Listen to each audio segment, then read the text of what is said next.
Hello there, my battalion and viewers. I'm the Knight of Arcane, and today, after about 3 months, we're finally doing our 1,000 subscriber special. A milestone I always hoped to reach, but was never sure how long this would actually take. To celebrate, we start with the first part of the special and turn Pokemon into mech armor. There's definitely some parts I'll still need to figure out in the future for designing mech armors, but I do think these 4 came out really well. Thank you all for joining our little Arcane Town and becoming part of the battalion, and let's check out the Pokemon mech armors, shall we? Okay, that seems about right. It shouldn't blow up, maybe. Yeah, I'll take the 45% it won't. Oh, welcome back. Glad to see you decided to show up after I teased those armors. Well, I have 4 interesting armors with interesting stories to tell. This first guy, I think his name was King. Maybe? Yeah, oh well. He wanted some big armor to wear underwater. He likes to explore the deep oceans and wants to be able to fight ocean crimes. Some people would make you think ocean crimes aren't real, but they are. They just don't want you to know that. But anyways, I asked him if he had any favorite sea creatures he wanted me to get some inspiration from, and he said crab. So I get to work on this orange and tan armor, making it pretty bulky and try to add crab elements here and there. Did try to do long crab legs for it, but it felt more spider-like, and he wasn't liking them, so ditched them. I gave it crab claws instead of normal hands. After all, how else could you tell it was crab-inspired without those claws? Which can be rearranged to reveal a real hand or a giant plasma cannon. Somehow, though, the left hand got more powerful than the right one, able to blast a stronger plasma bolt, and has better strength, able to crush with 10,000 horsepower. Ironic, since he's right-handed, but he'll get a better handle of it over time. He very much enjoyed the armor, and I might need to double check that the pressure of the oceans didn't, crush him. But I'm sure he's fine. Like, 70% fine.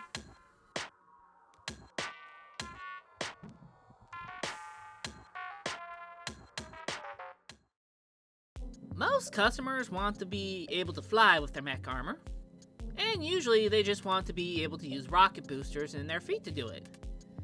Maybe a jetpack because of that one sci-fi movie series. But this customer, they wanted energy wings. Cast Glide. Pretty sure that's their name. They seem to like bats. Who can blame them? And they wanted to be able to fly like a bat. Originally thought they meant with wings on their back, but for some reason, Cass wanted to be able to fly and glide with their arms. Not the most efficient way to fly mech armor, and for sure one heck of an arm workout, but I went to work on their design specifications.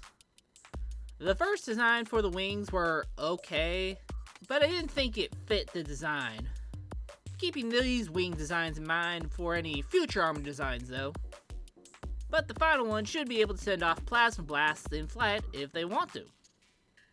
Had some pincer-like spikes added to the wrists to help with climbing, even able to embed itself into stone and steel. And thought purple would look really good on this, and went with it.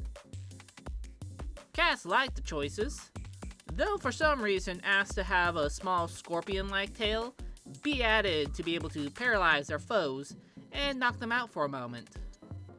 Strange, but easy to do. Cass was very happy with the finished result, and I've seen them on the news occasionally. Looking good in their Whitney Parker original.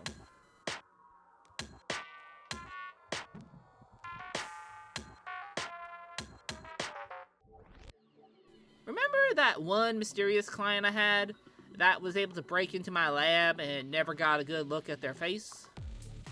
Well, I beefed up my security since then, and caught someone else trying to sneak in to hire me for a job.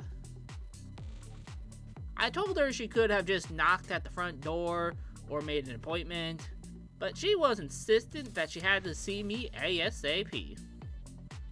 Told me her name was Ivy Grove, one of the fakest names I've probably ever heard, and that she was from the future. That she and her partner came back in time to stop some sort of calamity from happening, and to stop it, she'd need to steal some secret tech from 5 shadier than usual corporations. Not sure anything she said was true. Miss Grove never said how she traveled through time exactly. Not sure if she used a malfunctioning time portal, a car going 88 miles per hour, or some high-tech goggles. But she had modern-day currency to pay for the armor, so I didn't care. I know for stealth you usually think of black, blue, shades of gray, or purple. But just looking at her, green came to mind. Maybe also because of camo that I thought green. So I made this set of green armor with some orange parts, and made it pretty fast. Like, there are speedsters and other armor sets I've made that are faster than this, but it's the perfect speed for stealth. Because of her dumb fake name, put this giant grass leaf flake blade on her head. That can be used as a blade, of course. And put some energy blades on her armor that look very similar to leaves. Not sure why I did that same thing on her lower body though, like some sort of energy waist cape. Does give her a generous backside some extra protection. She was definitely the thickest customer I've had in a while. But she was satisfied with the job, said she'll probably be back once she finds her partner, and I think she might have also flirted with me a little. Though I definitely told her to call me anytime. I still think her story is fake, but maybe I'll be able to figure out her real name someday, if she does show up again. Fingers crossed though. Hey, what's with that look on your face? A guy like me can dream, okay?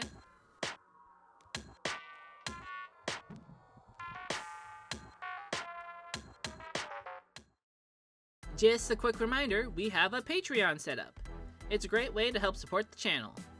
As a patron, you get access to monthly art polls, early access to content, and monthly art-related rewards starting with character headshots.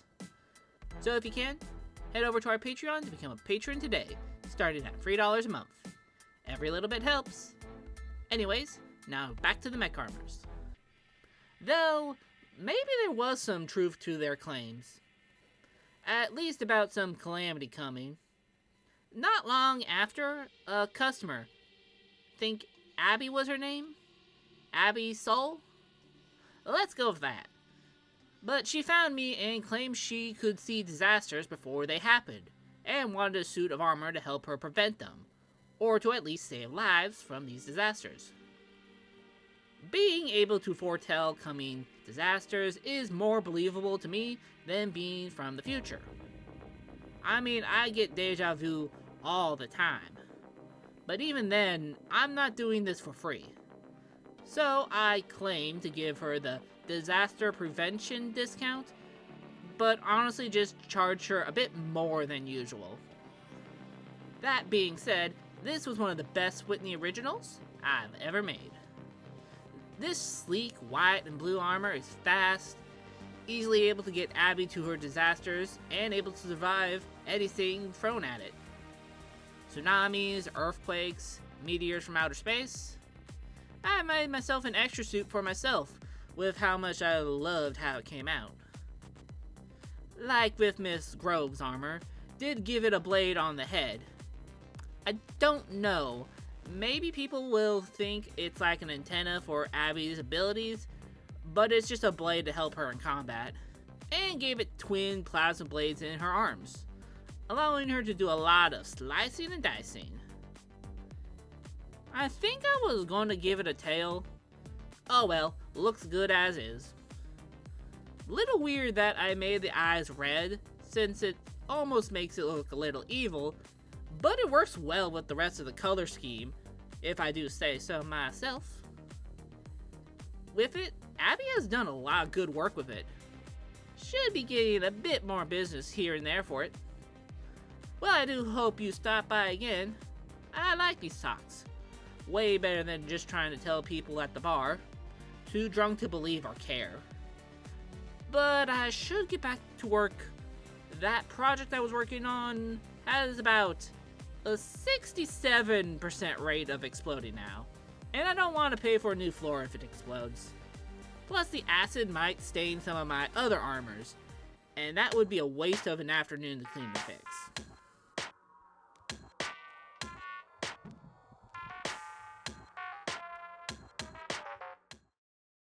And that was Pokemon as mech armors. The Gligar, Grovyle, and Absolute armors are my personal favorites, and are definitely what I want to look at in designing future armors. But what did you think of them? Let me know in the comments, along with other Pokemon I should turn into mech armors, other series I should turn into mech armors, and other ideas I should do with Pokemon. For more Pokemon videos, we have when we turn them into JoJo stands, and when we turn them into Mandalorians for the 800 sub special. While for more mech armor episodes, we just have the Zelda mech armors, and when we turn Gummy Goo into one for the variety episode. And if you liked what you saw, then leave a like, and subscribe to join our growing little Arcane Town, to be in the know for future projects, videos, and goals. The second half of the 1K special is aimed to be out in August, and our next subscriber goal will be at 1,500 subscribers. Again, thank you so much for staying with us and helping us reach 1,000, and I hope more of you decide to stay. Anyways, thank you for watching, and I'll see you all next time. Later!